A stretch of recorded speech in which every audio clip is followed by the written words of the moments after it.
নবী বলছেন আল্লাহ আমার উম্মত যদি জাহান্নামে থাকে আমি কিন্তু জান্নাতে যাব না। আল্লাহ বলছেন আপনি না গেলে তো জান্নাত উদ্বোধনই হবে না। এবার মামলা কি দাঁড়ালো? আল্লাহ পাক বলে যে আমি তাহকামুল হাকিমিন নিজেকে বলেছি, বিচার না করলেও তো জিনিসটা সুন্দর হয় না। অনবে একটা কাজ করেন, ওয়ালা সৌফা ইউতিকা রাব্বুকা ফাতারদা, আমি কাউকে বলি নাই, আপনাকে না বলেছি। ওমা আরসালনাকা ইল্লা রাহমাতাল লিল আলামিন, কারো সম্পর্কে নাজিল করি নাই, আপনাকে দিয়েছি।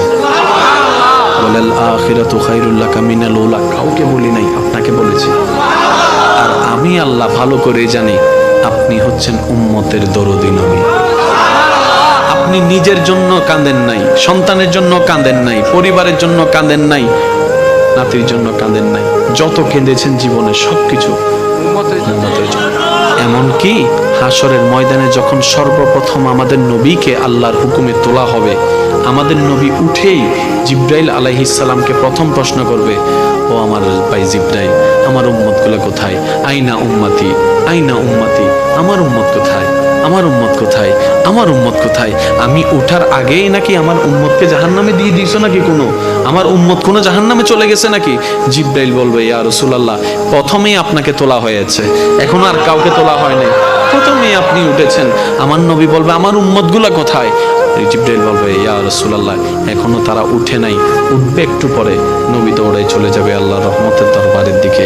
সিজদায় যে পড়বে একটাই কথা থাকবে, রব্বি হাবলি উম্মতি, রব্বি হাবলি উম্মতি।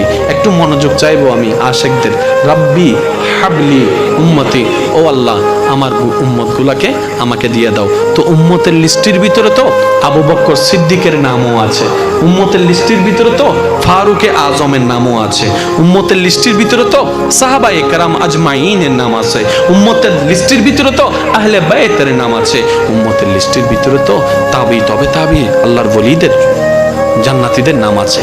এবার আল্লাহ পাক বলবে, আপনি যে বললেন রব্বি হাবলি উম্মতি, উম্মতকে দেওয়ার জন্য আপনি কি আবু বকরের কথা বলছেন?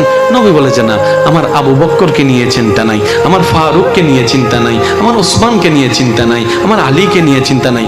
ও আল্লাহ, আমার উম্মতের ভিতরে যারা জাহান্নামের অধিবাসী হবে ওই উম্মতগুলোকে আমাকে দিয়ে দাও।